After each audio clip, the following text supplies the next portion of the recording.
what you want, when you want it, where you want it. This is The Mesh. Brothers in Tech is a weekly podcast focused on personal and home technology, helping provide you, our fellow brothers and sisters in tech, with some information, assistance, and recommendations.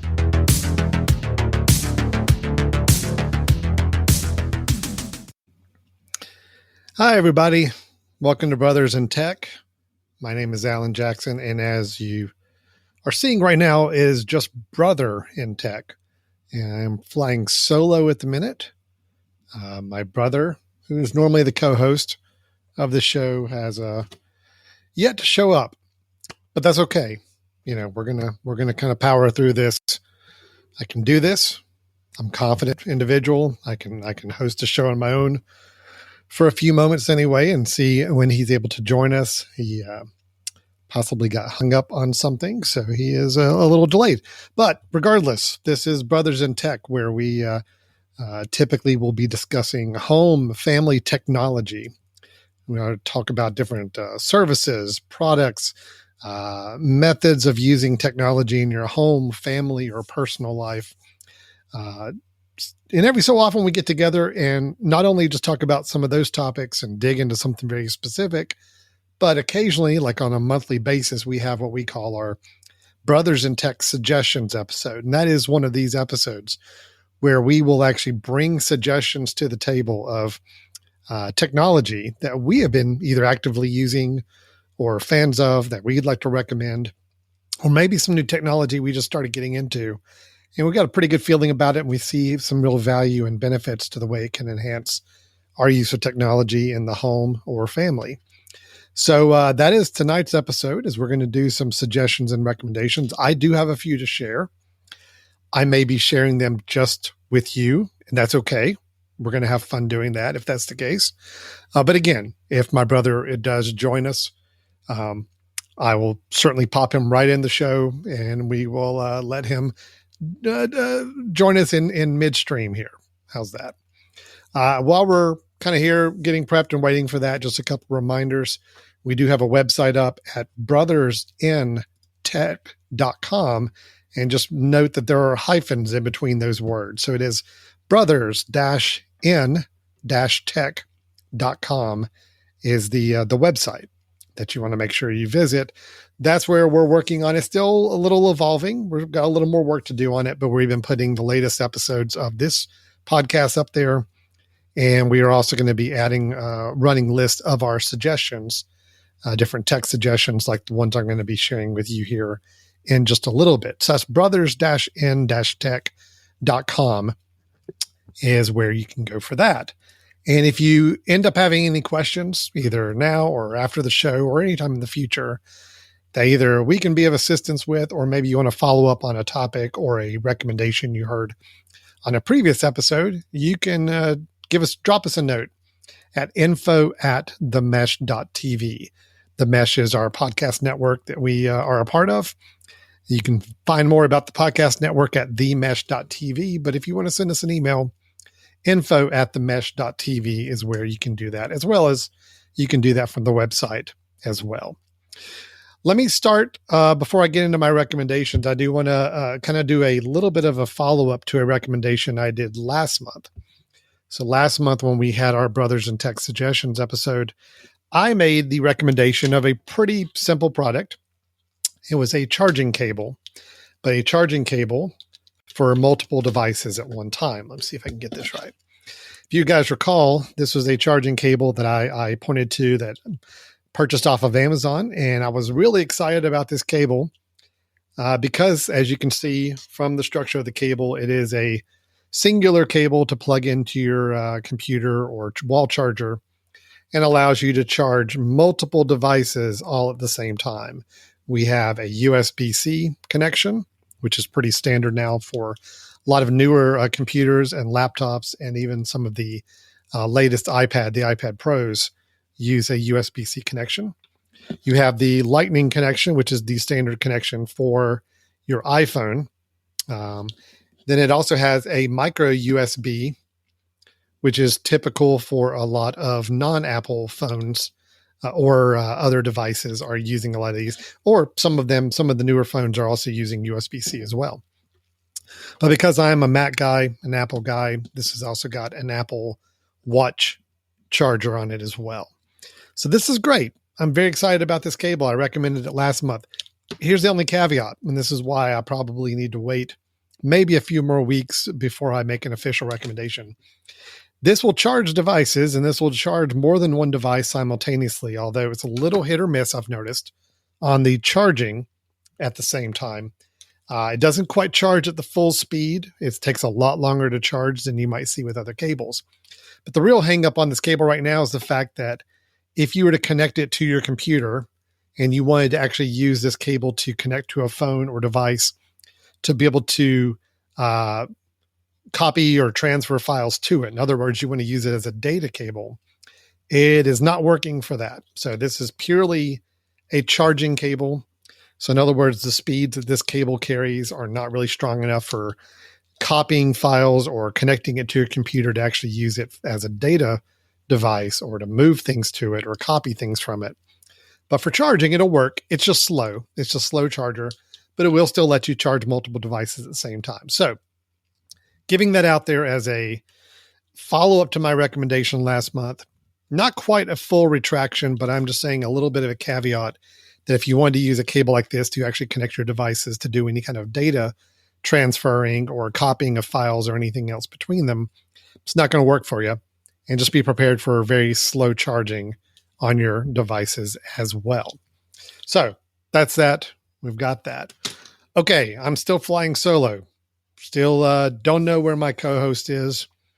Maybe next week we'll do an episode on calendars and time management. Maybe that will be the topic that we will dig into when my brother joins us again.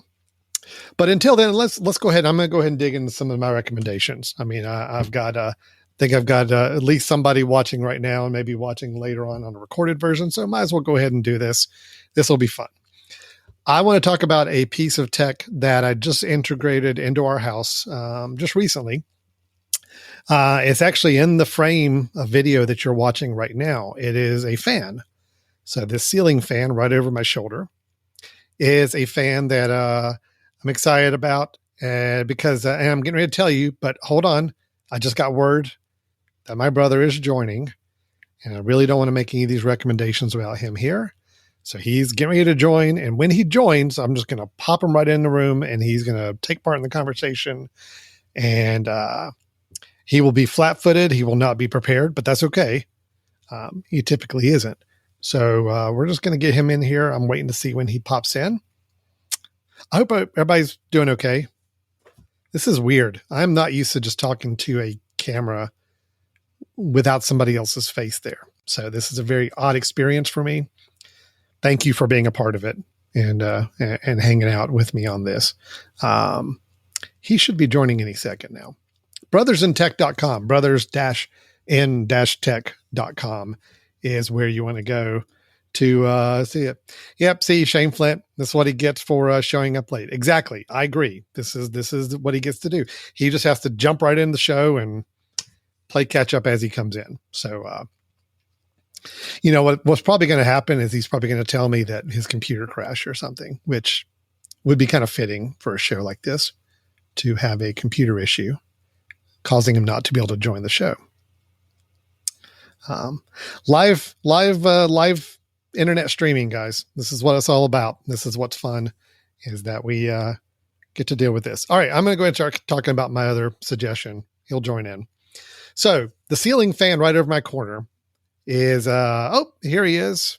I'm going to let him get his camera situated, and then we'll pop him right in. So I will be repeating this for my brother here just in this minute when he comes in. The ceiling fan. Very excited to talk about this and get to this in just a minute. Brian, are you good? Do you want me to bring you in? He's still working. Let's say, there we go. And ladies and gentlemen, here he is. Hey, Brian. Hi, Alan. How are you? Can you hear me? Fine.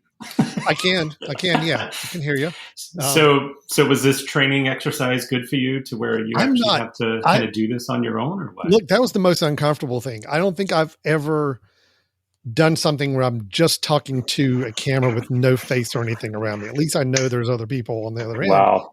This was a little odd for the 10 minutes that you made me sit here and do this. So, Well, I just wanted to kind of train you on the fact that it'd be nice if you did a little work on the show. prepared once in a while for this. Well, that puts me on the spot. Here you go. Here you go. I'm not going to do this again. I am going to be very, very prepared. I was ready to run through the show by myself. I really was. I was prepped and ready. Like, he's not showing up. That's fine. I'm going to do this. Oh man, I am sorry. I hope everything's okay. Sorry. Everything is good. Everything is good. Yeah. No, good. We had a contractor coming in to look at some things, and that kind of went a little bit long. So it wasn't quite planning for that. So where are you? Are you done? Are you finished? Just about. I'm just about done. Yeah. Shortest episode ever. Before we get into our suggestions, just a reminder: next week's episode will be about calendars and time management. We're going to be spending our time talking about that, right, Brian? I think I have a lot to offer within that. Yes. So all right, Brian. I was just getting into my first Brothers in Tech suggestion. And I was telling everybody, and I'm going to boot you off the screen just for a second, Brian, sure, and go full screen here if I can. So it is actually a fan. This ceiling fan right over my corner. It's brand new to this to the room here. And a couple reasons I got this fan. And I'm kind of excited about it. Let me see if I can. Yeah. I'm going to bring up the website to share a little bit about it. It's a Cavera made by Hunter, which is a pretty common name for a lot of ceiling fans. And they make a pretty decent variety. A lot of the ones you find at Home Depot and Lowe's and other department stores. But they have a line of their fans that are equipped with Wi-Fi connections, which is becoming pretty standard with a lot of ceiling fans. The idea that you could actually use an app on your phone to control the fan instead of necessarily having to rely on a wall switch. The reason, however, I went with this one in particular is that it also has HomeKit, Apple HomeKit built in. I believe it also has Alexa built in as well. So it is a ceiling fan, Wi-Fi controlled, but also voice controlled if you connect it up to your Apple HomeKit or your Alexa Amazon setup. Probably Google Home as well. I didn't really check to see if it was compatible with all three platforms, but normally if something's compatible with HomeKit, chances are pretty high it's going to be compatible with the other ones as well. Right. A couple reasons with this. A, it's a pretty simple fan. I mean, I needed something pretty I don't want to say boring, but pretty standard, nothing too extravagant. And also from the cost standpoint, I think I was able to get this for about $160, which for a Wi-Fi HomeKit ceiling fan is actually a pretty good price. And it worked for the room that we're needing here. So I'll just kind of show you here. Let me turn this one off. If we come back to this, let me see if I can show. So right now, if I were to say, hey, Siri, turn on my ceiling fan. Here in just a moment, I will see here it click on. Yep. And there it goes over the corner. Now, it is kind of nice too. That's not just an on and off thing. You actually can tell Siri or Alexa or whatever to go at different levels. So right now, by default, I think I had it about 25% speed. So I could actually say, hey, increase the fan speed to 75%, and it would start to go faster. Now it's got a light on it as well. It actually treats those independently. So I can actually control the fan or control the light with different commands. So, hey, Siri, turn on the den fan light. And that should turn on the light right there behind me as well. The light also has different levels of brightness. Right now it's a pretty low level. I can go a lot brighter with it if I tell it to raise it to a higher level. When you're on your HomeKit view, if you use this with an Apple HomeKit, you can actually choose to control the fan and the light as two separate tiles, or you can combine them in the same tile and have two different switches within the tile, however you choose to do it. So it's nice in that I can tie in the light with all the other lights in my room here. So if I say, hey, Siri, turn off dim lights, then all of the lights around me here in just a second should go off. There they go. So the fan light is tied in with that. If I say, hey, Siri, turn on the dim lights, they're all going to come back on, but the fan is still acting independently. 1 sec. See, Siri told me 1 sec. So she's on Brian Jackson time tonight. She's going to take her time a little bit and just go a little slower. Hey, Siri, turn on den lights. Man, you were doing so good. There we go. There we go. Okay. All right. Nice. Good. Nice. So this is what's kind of nice about it. It kind of checked all the boxes for me as far as what I needed. I needed a good new ceiling fan. I wanted something that worked with HomeKit and could work with Siri or any other voice control. And I really wanted something where I could control the fan and the lights separately. So again, if I can have the fan off, but I just want to come in and say, turn on my lights, the light would come on even if the fan wasn't running. Now it does come with a decent little remote that you could mount up to the wall. It has a wall bracket for that remote. If you wanted to tack it up on the wall and still have a physical remote for it, you can certainly do that. But that was what I needed is something I really just wanted to tie in with the rest of the home environment, and that's what it did pretty well for. Yeah. Got a question in the room asking if this light bulb is a standard LED bulb. It is. It uses 2 light bulbs. You can use standard light bulbs in it, but it comes with 2 LED bulbs with standard bases on them to screw in. So, oh wow! So they are actually standard size. Yep. So interesting. That's right. So you can choose to use some other ones you want to, but they do come with 2 LED standard bulbs that can go in there. Mm-hmm. Yeah.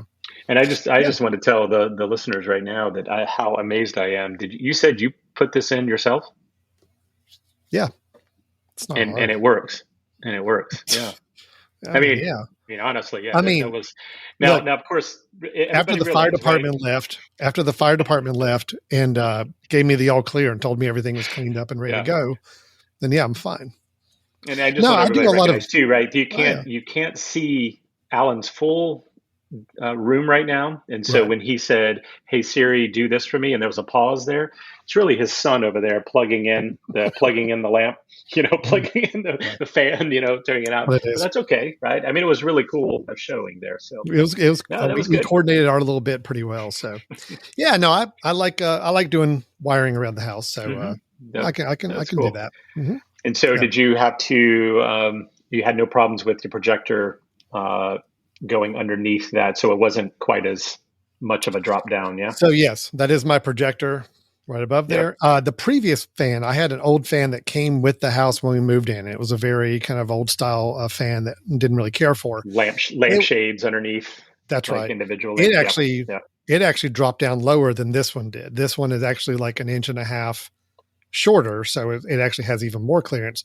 My projector is positioned just so when it shines its image out, let me see, this way, it does go right underneath the edge of the fan, so there's no interference there. Yeah, that's cool. And it is really, really close to the projector, as you can see in the image there. That was all very carefully coordinated and planned out. So I had to have a certain size fan to make sure I didn't start just chopping up my projector every time it spun around. So overall, cool. I'm happy. It's nothing fancy as far as like the look and style of the fan, but for the price and for it to be connected in the HomeKit and I can really control it remotely and work with it with my voice, I feel really good about it. So I'm happy with it so far. Yeah. That cool. Is I've got the caption up here. The Kavera Simple Connect Wi-Fi fan with HomeKit.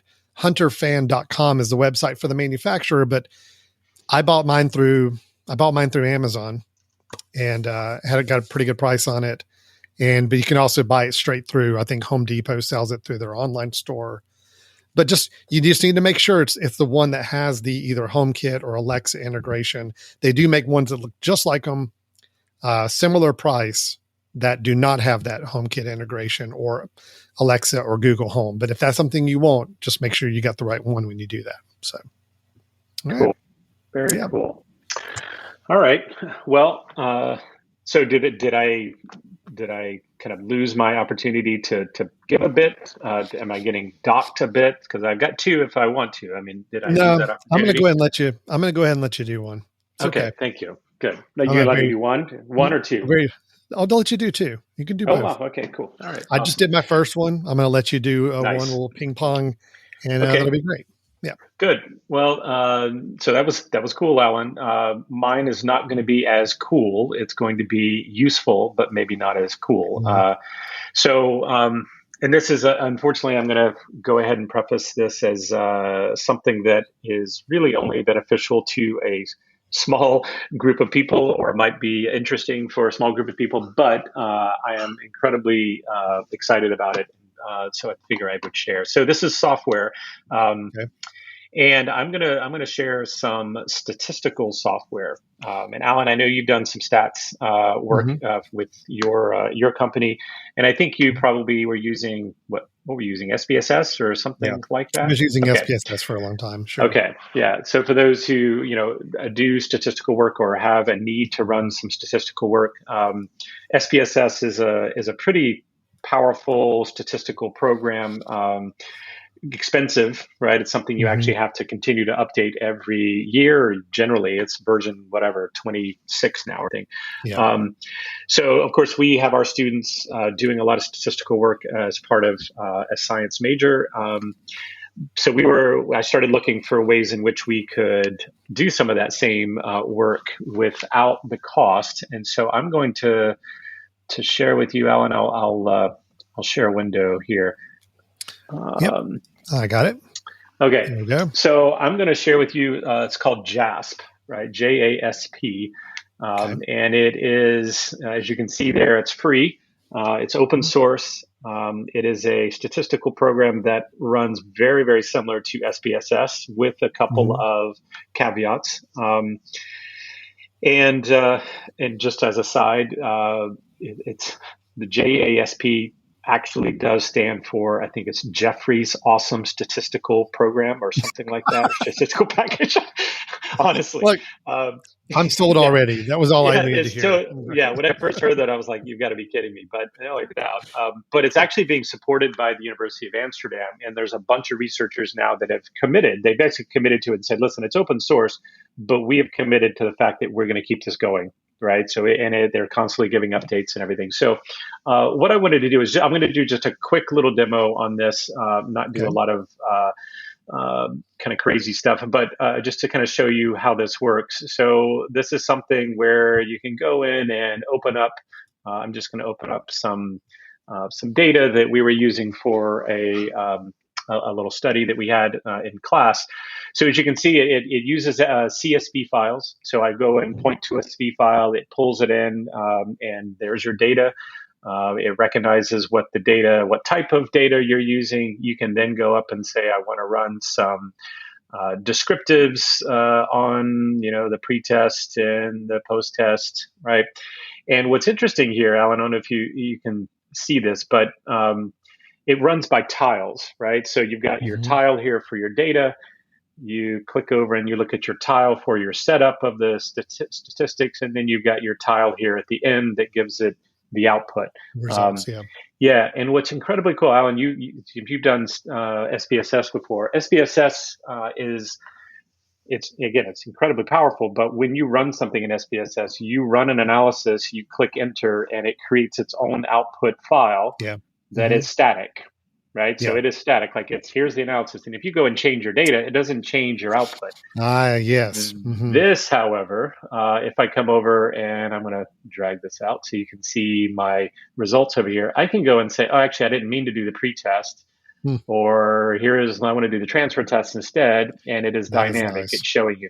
So for students, this is fantastic, right? Because I can get them to go and play and say, see what's happening here, right? You can actually click and see what some of these things would do. I can tell it I want to run an ANOVA that, has whether or not the conditions differ at a certain time.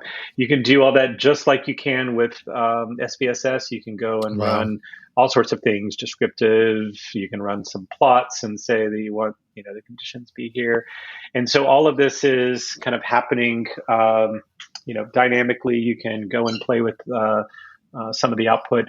All of the output can then be exported as a PDF or as an HTML file, or even just saved and kind of come back in later. So, I love it. Now, there's a couple of caveats, right? I can't go in and tweak the data too easily because it's pulling in a CSV file. It's actually just mirroring that CSV file. So if I went back to the data, it does allow you, if you double click, that you can go and edit the data. what it's going to do is pull up, and of course, you're probably not going to be able to see it because I think it's going to pull up Microsoft Excel, allow me to go in and tweak the CSV, and then so it opens up the raw. It opens up the actual Exactly. source of the data itself. Correct. You have to edit it there. And you then tweak it, save it. And I haven't found that to be incredibly good. I haven't found that to go back. I have to then go and kind of save it, reopen it, all that stuff. But for free, it's a good price. It's a good price, Brian, for something that you're paying a crap load of money for on SPSS. Yep. Is this a downloaded? This isn't like yes. It isn't like in a web browser, right? You can run. There is a web version where you can go and run it through, I think, Chrome. I think that one may be a paid version, but I can tell you that this particular download, you download it no matter what platform you're on, Windows, PC, and it's free. You have no barriers, no ads, no nothing that pops up. It's truly open source. And it does, like I said, there's, some of the analyses are not quite as clean for me as I would use them. If you're setting up some more advanced things like regressions, they do it well, but it's not quite the same level as SPSS. But for the most part, if you're someone who's doing some descriptives and basic probability testing, it's fantastic. And again, for us, it was a big hassle where our students were having to go to university computers to use SPSS. Whereas now we can say, we'll just download it, right? You have a copy, you can use it forever. You can tell on your resume that you have statistical, experience, and you can continue to play with it. So that is it's incredibly cool. Yeah. I think, I stopped. I think I shared with you the link if you want to share that at any point, but in the private chat. But the link is, there you go, JASP-stats.org. Yep. So I stopped using SPSS a couple of years ago, mainly because the cost and my time using it was fairly limited. So I've just been using some other ad hoc tools I've got access to, and just some other programs. I mean, you can do a bunch with Excel. You can do a bunch with Excel and all of that, right? But if you really want to run stats and have it be separate than your database, this is great. So again, wonderful. Good teaching tool. Also good if you're someone that's kind of wanting to play with lots of different things. Like I got so frustrated using the SPSS where I'd have to set it up, run the analysis, export it, try another one, run it, export it, try another one, continue to save different things. This one you can try and go, well, what if I did this? What if I did this? Does this work better? And you can see it working dynamically, which I think is fantastic. So JASP statistical software, if you haven't tried it, if you have some need for it, even if you're just kind of a stat geek that want to kind of test some things out, it's free and well worth the download. So, man, I like that. Well, not bad, Brian. Yeah. Not bad. So, and it was free too. Thanks. We'll take free. So compared to my $160 one I had to give, free was a good price. Yep. Yeah, it is. Price. That's really good. So yes, JASP open source statistics. Brian's got the website on the bottom of the screen, JASP-stats.org, JASPstats.org. All right. Yep. Well, let's keep with the free mentality for my next pick. And Brian, I'm going to go ahead and tell you, mine's a rerun. Oh no. I looked at one I did. Are you stealing one that I did, or the one that you did? No. I'm doing one of mine again. Okay. Because when we did it 2.5 years ago, I gave this as a one of my recommendations. We did it kind of at the tail end of an episode. It wasn't video, so I couldn't really show it. Just kind of describe it. And I think, this is something I'm still using, and I still love this website so much that I want to bring it up as another recommendation for this episode. So, Brian, that I am a movie guy. I watch a lot of movies. I run a film society here in my town. I run a film festival every year. I host a podcast doing film reviews. I mean, it's kind of my second job is doing film work. Not actually making them. I just watch them and talk about them. That's basically what I do. But there's a website, and I know I brought this up to you a while back, but it's I still love it just because I think it's a good example of a website that just works and does exactly everything I would want it to do. It's a website for logging and reviewing the films you watch and sharing with a community of people, friends and other people you want to follow. It's almost like a Facebook for just movie watching, if you could kind of think about it that way. And it's a service called Letterboxd. And I'm going to go ahead and bring it up on the screen here. Letterboxd, and it's like the word letterbox, but without the E and the ed at the end. So Letterboxd without the last E in there. Letterboxd.com. It is a free site. There is a paid version of it. I'll explain the paid version in a little bit, but you can get more than enough of the features for the free version and never have to pay a thing and still get a lot of value from this. So once you create an account and you log in, you basically can go in, and anytime you watch a film, you can log it and say that, yes, I watched that film. You can choose to give it a rating on a star rating. You can choose to write a review, like a written review about the film if you wish to. And then along the way, you can go and start following other people on the platform. So let's say if you have there's a family members and you guys all want to share kind of what you're watching, you go in, everybody creates their own account. If you follow each other, kind of create a little group of people who are following each other, then every time you go into Letterboxd, you can see recent films they've logged and reviewed right on the website. And then you can go in and comment on their reviews if you want to, and vice versa.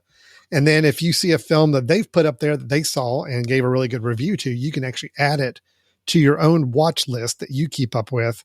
That kind of helps you keep track of any films that you want to make sure you see and log in the future. So let me show, for example, here. Here's the homepage for me. It's showing me several people I follow and films that they have seen just recently. So this guy just watched Top Gun, the original one. And so I'm going to bring that up here. So if I can go in, I see he gave it a rating of 3.5 stars. Now over here in this little side box, it actually shows me my logging of that particular film. So I have watched Top Gun. 4 stars is what I gave it. And I can actually go in and say, well, I'm going to go ahead and add another review to it, or I'm going to do something and write a commentary about the film right here. I can also see right here, I'm viewing this, but I can also see that my other friends, other people that I follow, 13 of them have logged that they have watched Top Gun, and I can see some of their ratings just by scanning across. If I want to go in and read their review, I can click on them. And then this guy gave it 3.5 stars, gave a 1-line review. It does say that there may be some spoilers.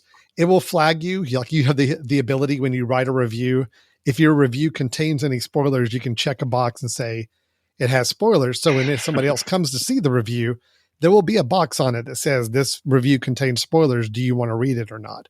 And then you have the chance to do that, which is kind of, for somebody like me, that's really important. I don't want to be spoiled just reading somebody else's quick review of a film. But I can actually go in and see the actual film itself. It's got some really nice layouts and nice big images for each film with a little description. It shows me all the cast. If I want to click on like Tom Cruise, it'll go take me to a page of all of Tom Cruise's movies I can see in one view. Here's what's really great, and this is new since the last time we talked about it a couple years ago, is I can set up all the streaming services that I currently subscribe to, and it is pulling in from the Just Watch app over here in this corner. Awesome. And it is showing me all the services that I subscribe to that I can currently rent, buy, or stream that movie right now. So even very Netflix, cool. If I hit the play button, it's going to open up Netflix and start playing the movie right away. So again, Top Gun, I'm seeing that, hey, I gave it a 4, but overall, all the 1,500 fans that have rated it have given it a 3.3 average. So I'm a little above average in my rating of the original Top Gun. I can see my friends down here and all the different ratings they've given it. And then I can start to read some of the reviews kind of in a more of a blog style that people have made about the film. And if I saw a review I like, I can like it. I can choose to go in and let's see. Nope, that's the wrong way. It jumps me out.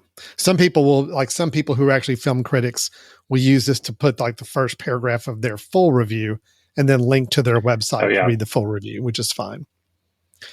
So again, if I wanted to see all the films with Tom Cruise, I can click on Tom Cruise, and now it's showing me all the films. And if I say, look, I want to see the ones I haven't seen, I can turn on this little And now it's faded out all the ones that I have seen or at least logged. So now I can look and say, oh, here's a couple films of his that, I've seen most of these, but I just haven't actually clicked that I have. So they're showing up as not viewed. If I see a film, I'm like, you know what? That's a good one. I want to add that. I can click on it and say, add it to my watch list. And now I have a running watch list where I can see all the films and I can see that right here. And there are those films that have been added to that list. I can actually see my own diary of films that I have tracked and watched. This is so far the month of May, the films I've seen and logged and put in there. I can scroll all the way backwards and start to see every film I've seen and if I gave it ratings or not. I haven't done a ratings on a lot of these, it looks like. So I need to go back and do that. So Alan, when you put it's a nice way of keeping track of everything. Yeah, when you put a new one in, is it logging by here's when you added it, or can you tell it here's when I saw it? So let's just say if I went to Top Gun Maverick. Mm-hmm. So this gives you a pop-up window, and I can specify the date I watched it and choose the date and put it in there. So if I saw one I know a month ago and I want to log it as a month ago for whatever reason, I can. By default, it's going to log it the day that you log it, but I can go back and change the time on it. I can give it my review. I can give it my star rating. I can give it an overall heart or no, like or not like, and then give it some tags to help people find it a little bit easier as well, like certain tags like Netflix or Blockbuster or something, things that people may want to filter their movie sorting by. Yeah. I love this website because it's intuitive. It's fun to play with and use. I love the social environment of it. So I can go in here and see my network. These are all people that I'm following currently. So any of these people who put up a review or put up a logging of a film, it gets kind of flagged for me on my homepage. I can see people that are following me. There's not many of them, but got a few. And I can go and see any reviews I've made over the years, kind of collect in one place. I can manage lists. Like let's say if I have a list, I want to kind of create a list of, this is top nostalgic summer movies. I got interviewed by a newspaper. They were asking for me to give like my top nostalgic summer movies growing up. So I actually went through my list and let me turn this off, and picked the films and rated them as like the ones I felt like were like my favorite summer blockbuster movies. So now I can share that list. I can either make it private or I can share it with my community and let everybody see my list and they can comment on it as well. So it's just the interactivity of it is so much fun. If you're a movie person at all, or let's say you're a family and all of you like to kind of share some movie suggestions, it's a great way to do it because you can actually keep track of who's watching what and what their thought of it and whether it's something you want to add to your watch list and review or watch on your own as well. So anyway, that's Letterboxd. If you did get to the paid version, it is only $19 a year. That's it. It's a very, very simple subscription. But what does that give you? You know what? I don't even remember what it does. I know it does something. I don't remember what that is. Because I just had the $19 subscription for so long. Yeah. Let's just see here if I can find out what it is. They do a really great job on their website too. Then you can get an email digest from them where they'll put up some great articles. They'll put up kind of show you the most reviewed films that week and all that. All right, here we go. Free. Pro, there's no third-party ads. Yeah, ads are the big thing. You do get like a nice annual report at the end of the year, kind of showing you stats on all of your entries and most watched films. And then you can filter films by the streaming services that you belong to. So in other words, if I say only show me films that are available on Netflix, it can do that. Now you can still jump to Netflix from it, even from a free account, but to do some really nice filtering and to be able to kind of customize your views by just the streaming services you want, that's the $19 a year. The $49 a year is just if you really want to be a supporter and you get your name listed as a patron on their Patreon page. That's really it. That's the only thing that the $49 a year does. I'm at the $19 a year level because I do like not having the ads, and $19 a year was worth it for me as much as I use this site. So that is, cool. Let me bring up the website on that. That is letterboxd.com. letterboxd.com, letterboxd.com. I just think it's a lot of fun. If you're into movies at all, if you find yourself watching a few a month and you want to keep track of a watch list of films that you may want to see in the future, this is a really excellent way to do it. And I'll go ahead and tell you, if you join Letterboxd, please let me know. I'll be happy to follow you back. I think I am listed just as Alan Jackson, pretty easy on Letterboxd. I'll have to can't remember what my exact. No, I'm sorry. I'm UNC Allen, but I think if you search for Alan Jackson, yes, you will find me on there. So there we go. That's Letterboxd. Cool. All right. Well, I'm even though that was a reuse of a previous one, I usually forget everything that you bring up within a month or so. So I didn't remember that. So that's great. Well, the funny thing is the last several months of bit suggestions, I've actually been using ones that I did just a few months ago, and you have not paid attention. You haven't even you haven't called me out. Zero knowledge of that. Yep. It works for me. That's good. Yeah, I do have to question where you said your friends and it showed 13. I'm pretty sure I'm going to call bluff on that, right? 13 friends. And that was just 13 that happened to commented on that. So that means that you have more than 13, which there's some escalation going on within that algorithm, but yeah, that's fine. Yeah. I haven't really jumped into the whole, people who watch movies and do as much with movies as I do, haven't found quite as many around me as that. So, so my network is not huge on Letterboxd, but it's the people I care about. They know who they are. Right. So. There you go. I mean, you know, it's in 13. I was actually surprised if you actually are considering those friends, but connections, that's a different story. Okay. Well, that's good, Alan. Yeah. You 2 for 2 for decent bits today. So nice job. And I've actually got a special little, an extra tip to give after your next one here. So go ahead. Go ahead, Brian. Yeah, okay. Go with your second bits here. All right. So my second bit, so I gave some software earlier.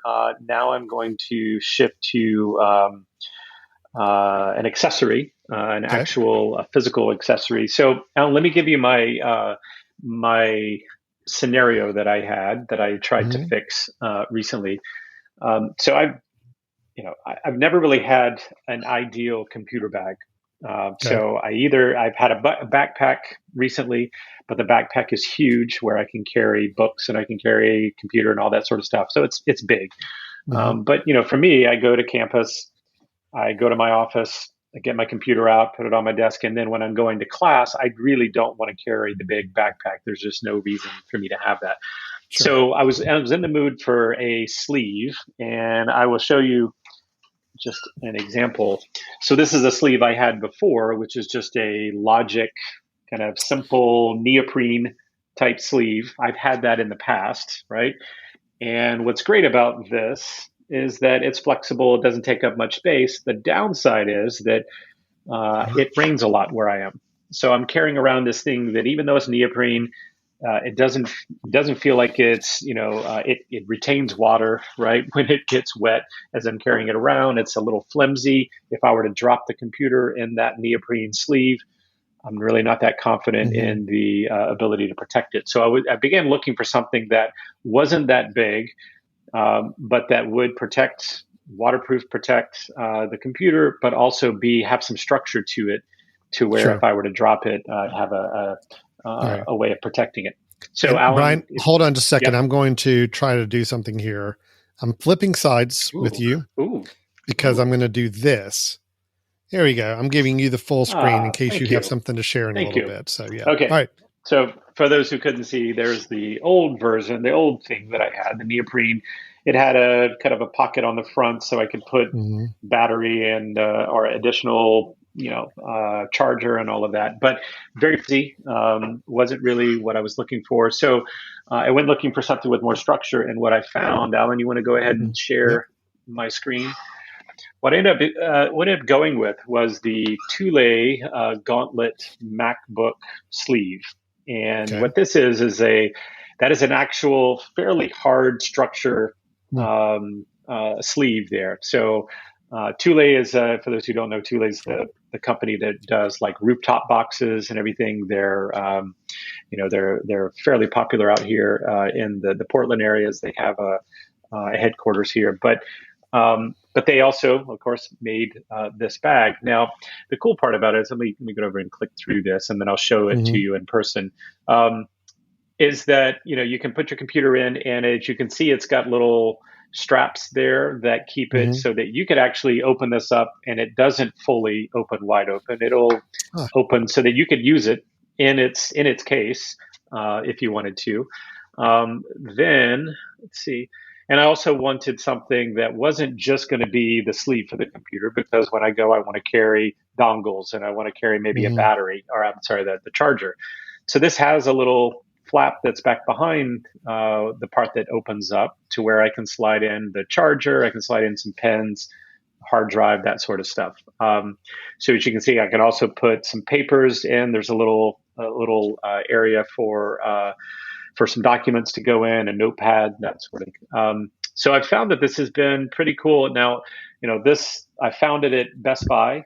I didn't buy it at Best Buy. It was actually, I think, $100 when I saw it at Best Buy. I was like, oh my gosh, I love this. And then I found the price and thought, nope, no, that's not what I want. So I ended up buying mine used. I found mine on eBay. Someone had it. It was said it was almost new. Bought it, I think, for $40 and made an offer on it. Bought it for 40, got it, and it seems brand new. I don't have anything that's missing from it. It seems like it works perfect. I just noticed today that I was doing a search for it. I think they're down to about $60. I even found one of them on a different site that was maybe even priced down to like $30 or something. Now, I will say the reviews of this are kind of up and down. I think some people are like, wow, this is too much structure, right? It's a little frustrating. It doesn't really work the way it's supposed to. Me personally, I have really enjoyed it. So Alan, if you want to bring me back full screen here, okay. I can show a few things. So here I'm gonna show it to you. I'm gonna take the strap off because it tends to get in the way. But here it is, right? Okay. As you can see, the width of it, right? Question. Yeah, yep. I was going to ask. So you said it was a kind of a semi-hard shell. It's not, like a complete hard plastic, but it's. No, as you can see, it can push in, but it's a pretty hard, almost like a hard rubber that has some kind of, depth to it. Yeah. Right. All right. And as you can see here, I can push on it, but it takes quite a bit, especially on the corner. It's not like a soft bag. It's got a little structure to it. Okay. Nope. And so as you open it up here, as you can see, I can have the computer down here, which will strap in. Sorry about that. Figure out where I am. Yep. So I can strap it in, right? It has this cool little flap that if I were to bring that down, you can see I've got lots of stuff in there. I can also Velcro that up. Right, so that it's always out of the way, right? So I could have the laptop here. I could open this up, open the laptop, and as you can see, I'm holding just the bottom. So it actually keeps its form, right? It's got the little straps, okay? So yeah, I mean, it's, question just came in, does it have structure to absorb an impact? It does. I'm actually pushing pretty hard on the corner here, especially the corners. They're pretty tough. Now it is, like I said, I'm not going to say it's plastic. It almost feels like a rubbery type feel to it. But it does have some structure to it. So, I would feel very comfortable if I dropped this. If I dropped the computer with this from a handheld height, I would have zero concern that the computer would be damaged. Now, if you throw it against the wall, maybe, right? But it's right, sure. Yeah, and I also like the fact that it was, handle, okay, which I prefer to be able to just grab, walk with the small briefcase, but not be so big that it feels like you're taking everything with you where you're going. It really is just the computer, maybe a pad, some pens, charger, and that's it. So I keep this in my office when I get to school with all my backpack and the books. And then when I grab my computer to go to class, I slide it in this, zip it up, and it's got my dongles and everything in there with it. So what's the what's the price on this? So, like I said, when I bought it on eBay for about 40, I think now I'm going to go. Let me just look really quick, and I'll tell you what it's being purchased for. So right now it's $64.95 at Best Buy. That's 13-inch MacBook size. So it's pretty slick. I would they make say different sizes. They make different sizes. They do. I think this is called the Gauntlet. I'm pretty sure. I have to look at that. I think there's one for there's a 16-inch as well.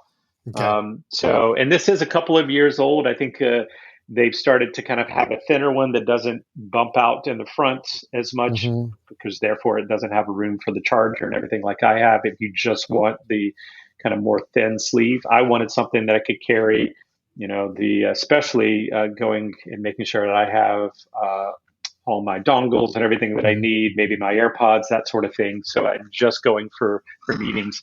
But it's been pretty good. Like I said, I was a little nervous when I read some of the reviews, because some people were, bashing it, but I've been very happy with it. Especially, I'm not sure I would be really happy with it spending $100 on it, but $50, $60 for something that is going to protect. Yeah, I'm feeling pretty good about it. So. Well, I love my bag, my computer bag, but it is a bit bulkier than I'd ideally like for it to be, and I do like having the laptop stay within the bag and having the bag open, and it kind of just stays in there, almost like a little bit of a workstation for you. That I think is pretty cool.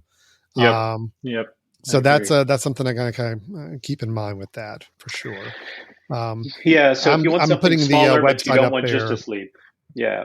If you don't just want a sleeve, something that is only your computer and that's it, but you want to be able to carry some other things, but you certainly don't want a big, bag that's going to be bulky and kind of tempt you to take too many other things with you.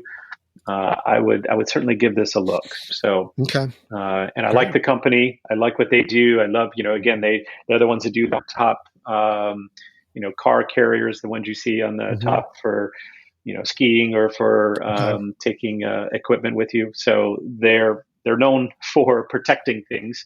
I've been pretty happy with it. So no, that's great. I actually may be checking into that, because I'd like to have a secondary bag that I can just take when I know I'm just going somewhere and I just need my laptop and that's all I want. Yeah. Without having to take the rest of my gear with me at places. So good. Yeah.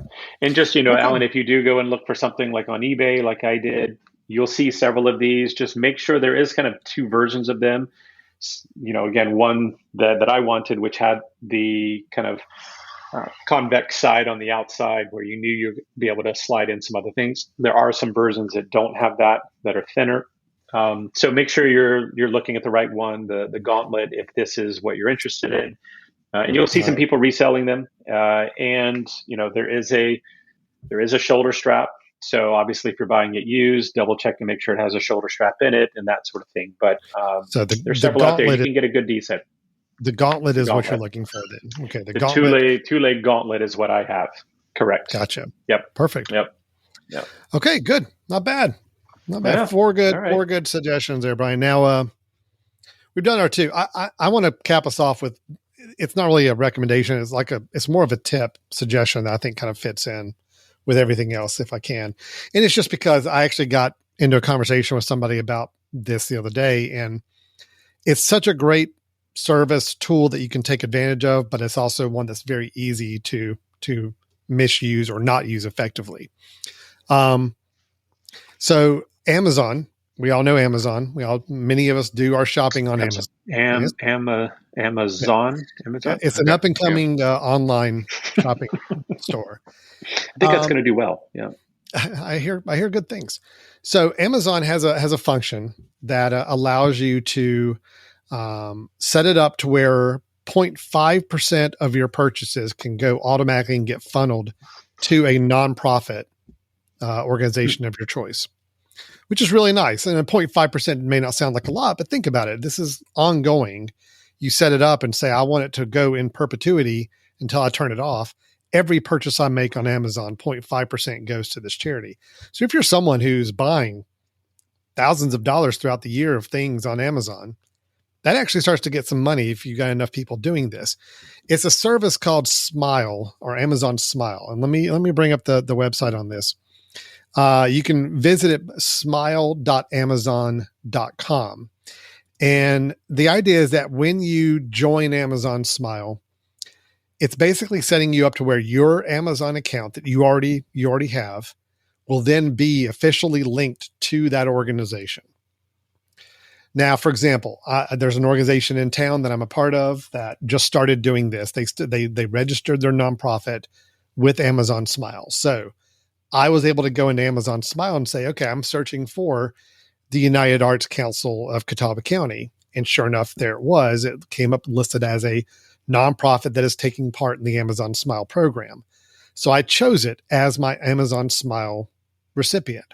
So now that means any purchase I make through Amazon Smile will go to 0.5% will go to this charity automatically. They will get checks from Amazon for all those proceeds for however many people list them as their recipient. So it's a really nice program. Here's the caveat, and here's the tip part of it. Okay. So once you set yourself up, you go to smile.amazon.com to set this up, and it walks you through and says, okay, with, basically, you choose your favorite charity, and then here's the key. You have to shop at smile.amazon.com. So if you just go to amazon.com, it doesn't matter what your account's linked to. If you don't go to smile.amazon.com to do your shopping, nothing happens to benefit that nonprofit. Now, when you go to smile.amazon.com, it's the exact same Amazon store. It's no different. Okay. It's not so like it's you're not, seeing not limited. Not limited. You're not seeing a limited subset Okay. store. You're seeing the full Amazon store. It's just another. Website address to get you there. Yep. So if you do this, and I do encourage you, if there's a nonprofit that is eligible and you want to help support them, this is a really simple, easy way to do it. But here's what I recommend you do is anywhere I actually have on my web browser, I've got a favorites button at the top for Amazon. And I made sure that my bookmark for Amazon goes to the smile.amazon.com. Because otherwise, again, if you just are clicking a link from somewhere that sends you to Amazon, it's going to send you to the non-Smile version by default. It's going to be very easy for you to just be in that other non-Smile version and make your purchase and completely overlook the fact that you're not kicking some money to that nonprofit. So I changed all my bookmarks on my browser, all my favorites, anything that had to do with Amazon. I made sure I went in and changed it to the smile.amazon.com link. So whenever I go to Amazon and I click on that Smile button, the Amazon favorites I've got, it's taking me to the Smile version by default. Okay. So that's just really important note. And again, I've missed it several times. Somebody sent me a link of something on Amazon. I click it and I'm going to the normal Amazon site and I make the purchase and I completely forgot. Oh man, I just made a $500 purchase on Amazon and that could have sent us some dollars to that nonprofit. So you have to make yourself go to the smile.amazon.com version to do it. So setting yourself up with your own bookmarks to that version. If you have a favorite on your bookmark list, or maybe like these up here where you can create some of your hot favorites that you use on a regular basis, just go in and you can actually edit the bookmark and make sure you're putting it as the smile.amazon.com link instead, and kind of try to force yourself to get to that version of the site as much as you can. So very cool. Anyway, so can I just quickly add something, Alan? Yeah, sure. On that, because that's great. I had forgotten about this and had not turned that on. I just went on because I was going to ask you if there's any way to do it through the app, through the mobile app. And I just went into the mobile app, and you can turn it on, the mobile app, so that your mobile app is only going with the Smile, so you don't have to worry about the web browsing. But good. I am seeing that it will work with iOS version 12 or above. It does say that in order to use Amazon Smile on this device, we'll periodically ask you to enable features like notifications, which will allow us to be sustainable and allow us to continue to donate to your charity. So it's possible it may say we'd like to turn on notifications so that we can let you know when there's a deal or something. Small price to pay if you're using the app and allowing just all those purchases to go. Because I don't know about you, I use the mobile app a lot to say, I need batteries. quick to be able to buy that. So yeah, you're right. I'd forgotten that about the mobile version. Yeah, the mobile version, you can set it to be the default store. Yeah, the trade-off may be is that they may be encouraging you through some notifications and other pop-ups to share more data with them for their benefit, for Amazon's benefit. On the desktop, it's a little more. You got to remember to go to the right website to do it. And the shame of it is they look identical. I mean, that's the problem, is that you go and it's hard to think about it. So just kind of anywhere you can, make those bookmarks to smile.amazon.com and try to force yourself to use that button, that link, that bookmark you set up. That will get you to the right Amazon you need to be able to contribute to your nonprofit. So it's a great program. I just think they made it a little tricky on the desktop version, which, they're giving up 0.5% of their proceeds. So, I mean, I'm sure I'm sure Amazon doesn't want to just trumpet that out to everybody and make it super easy for everybody to do it all the time. Sure. Right. But that is, if you really want to benefit the organization, just make sure you're going to the right store the right way, hitting that website the right way. But I do encourage everybody to sign up for this. I mean, I think it's a great program. There's a lot of great nonprofits on there. You can search and make sure you find the one that's you're interested in supporting, and then you can change it over time. But if you just choose one at the beginning, you never have to worry about that again. Just as long as you're going to the right website, all your proceeds, all purchases will go to benefit them. So, all right. That was it. So Alan, let's see. My bag costs, let's say $60, and then the JAS was free. Your ceiling fan cost $160. Is that right? $160, yeah. And then the other website was free. Like $20 a year, but free. We'll say free. You don't need it, right? Okay, free. Yep. But you just brought up a charity, which I think you're hoping kind of deducts from your price, right? So you're thinking that kind of puts you down. I'm going for the good mojo tonight, so that's going to help me out a little bit. That's okay. That's all right. I think we did good. Good. Yeah. I mean, other than my time management at the beginning, but it sounds like you did okay under pressure. I'll go back and review it later for that first 10-15 minutes to see how you did. Yeah, actually, I don't want to ever see that first 10 minutes again. Was there language? Did we need to actually put a rating up there? No, there was nothing there. I just know it was like hitting that. There's a button on my screen because I'm kind of serve as the producer on the show that just has the go live button. And here I am just sitting here by myself saying, okay, I guess I'm going to do this. I'm going to hit go live. And I think to myself, I give presentations all the time. I do this kind of stuff with no problem, but I'm like, I've never done it where I'm just talking to a computer and I don't see anybody's face. And that's a new one on me. So I've got to get better at that. So, it was fun. I apologize, but I'm proud of you for going with it. And I kind of half-heartedly expected just to pop, and then it said, "Sorry, this show has been canceled for the day." No, the show must go on, Brian. The show must go on. Even if it's just I'm one very brother. Proud of you. Very nice. Well, very nice. Even though I did all this great stuff at the beginning of telling everybody about the website address and the emails that they can contact, I'll go ahead and give you a chance to do it again, Brian, just to kind of stay in the habit of it. So thanks. How can people reach us? That's what you did as a filler? That's what you did as a filler. Absolutely. I know how to kill some time. I had to burn some minutes. So nice. Well, as Alan said early in the episode, you can send us an email at info. Sorry, I jumped the gun for you. Info at themesh.tv. So info at themesh.tv. Send us a message. Tell us, whether or not you've had any experience with some of our bits, whether you want to complain about Alan reusing his bits, or if you'd like to. Well, it's not. I mean, anybody that was listening to us 2.5 years ago is not still listening now, so that's okay, right?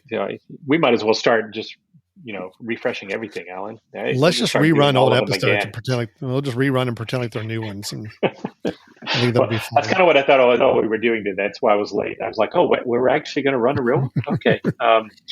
So you can also go to our website, which is www.brothers-in-tech.com, brothers-in-tech.com, and see old episodes, and do try to go back and see what kind of things we're reusing. And and give us some feedback. We'd love to know if there are some topics you'd like us to dive into. We're going to jump back into some new topics next week, and we're kind of excited to see what you guys would like us to get into. So, all right. Yeah.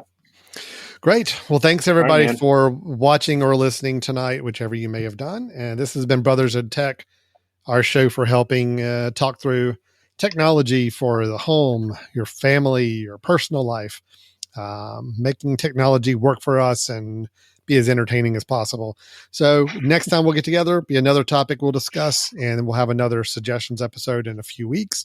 But we'll be here every Wednesday night, kind of live or running out those Wednesday evenings with our episodes. But you can always download the audio podcast if you are more inclined to want to do that and listen to us on the go. You can do that as well. All right. Thanks, Brian. Good seeing you. Yeah, man. Thank you. Do I need to stick around for like 10 or 15 minutes to make up for my time? Or you're in penalty box. I'm going to make you stay. I got some homework for you to do. All right, make thanks. Up for. So, all right, everybody, take care. Oh, I gotta play out the video. I forgot this. Ooh. All right, thanks everybody. Bye. All right, bye.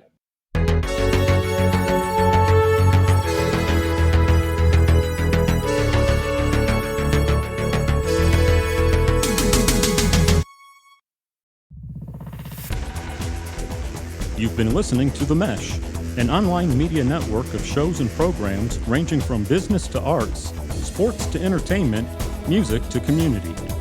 All programs are available on the website as well as through iTunes and YouTube. Check us out online at themesh.tv. Discover other network shows and give us feedback on what you just heard.